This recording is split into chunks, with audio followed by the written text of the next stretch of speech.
host Rob. This video we're going to do another conspiracy theory slash pseudoscience, the Mothman Prophecies.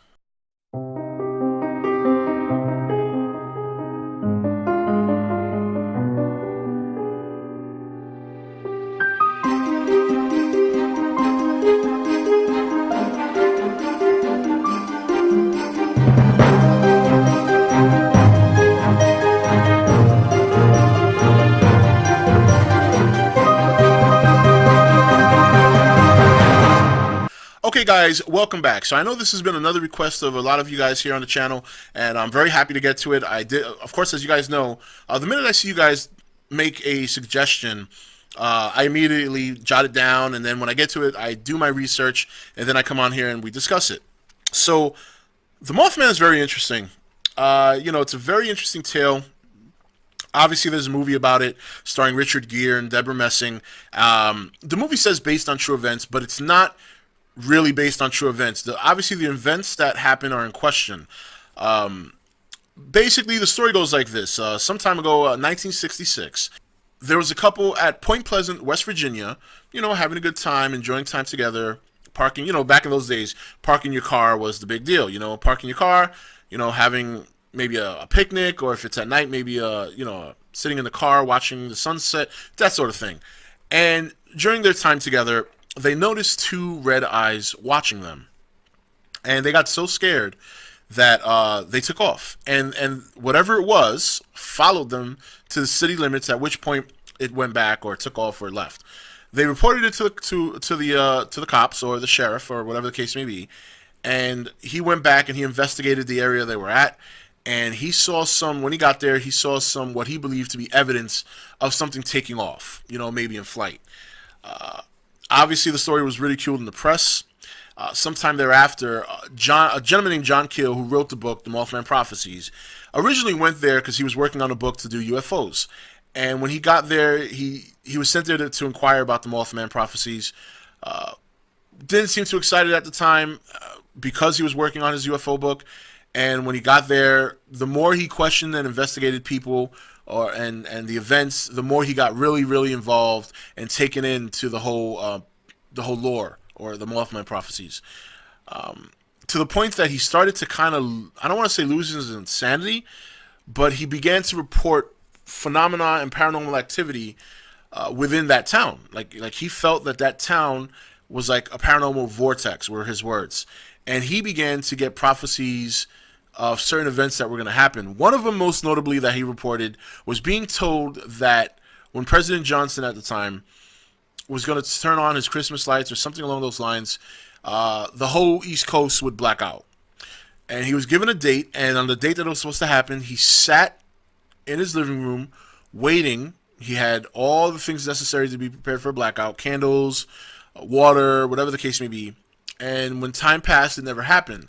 However, what did happen was, over at Point Pleasant in West Virginia, I guess a bridge. It's a bridge called the Silver Bridge, which crosses the Ohio River between Gallipolis, Ohio, and Point Pleasant, West Virginia. So apparently that bridge collapsed, and this happened December 15th of that year.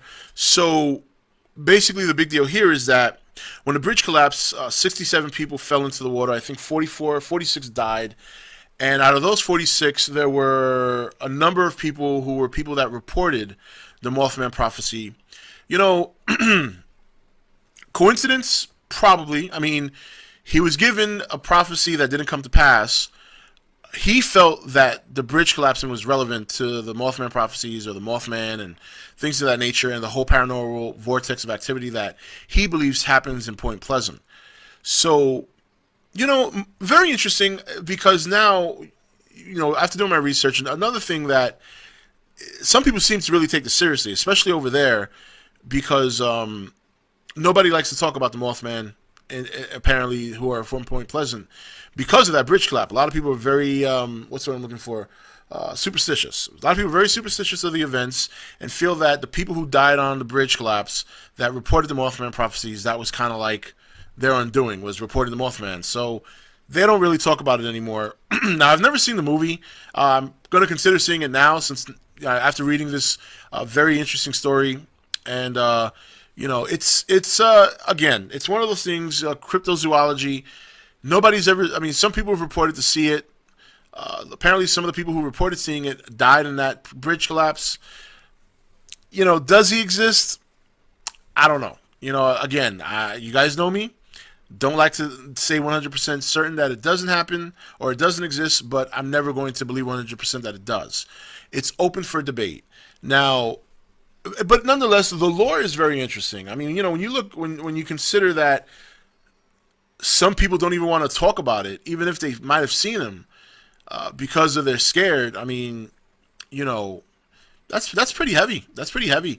And the other interesting thing too is apparently that town, that vicinity in West Virginia, is very susceptible to also UFO sightings. Obviously, the Mothman's there. There have been reports in the past of not mutated, mutilated animals, specifically dogs. So it sounds like a pretty, I don't want to say an interesting place, but it sounds like there's some stuff that goes down there. Whether or not it's a Mothman, whether or not it's UFOs or both, that remains to be seen. I mean, anything in this world is possible, I suppose.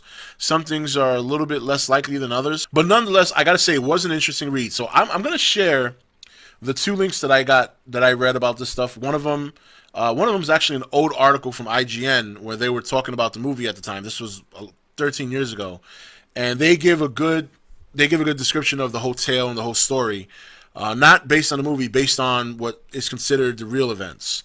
And so that's a good backstory. And then of course there's the book, and then there's the movie. So there's a lot of good stuff to look into if you're really interested in this topic. But the Mothman, obviously, it's it has a bit of a tale. We don't hear about it a lot anymore. Obviously, we probably hear more about it if you live in areas where it's been reported, specifically West Virginia. But it's still one of those pseudo topics slash conspiracy theories and cryptozoology topics that we don't have an answer to, and we probably never will. But it's fun to talk about, and again, like I said, it is a very interesting read. If you don't know about the Mothman Prophecies, if nothing else, if you just want to read something that sounds pretty cool and sounds interesting, read it. I thought it was a pretty good read to know the backstory behind that. I didn't know there was such a big backstory behind it, but apparently there is, and it dates back as far as 1966. So anyway, guys, that's it for this video. Mothman, we'll have to wait and see if anybody ever discovers him. Until then, this is Rob signing off for ETN, where we don't do news, we just talk entertainment. Take it easy. Hey guys, welcome to Entertainment Talk Nation. I'm your host, Rob. This video, we're going to do another conspiracy theory slash pseudoscience, the Mothman Prophecies.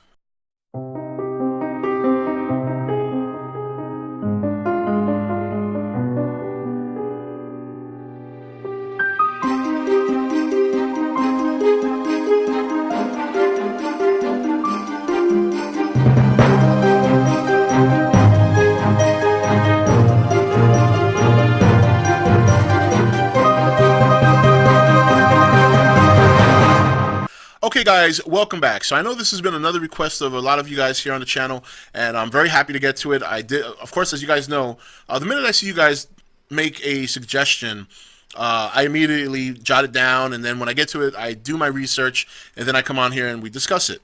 So the Mothman is very interesting. It's a very interesting tale.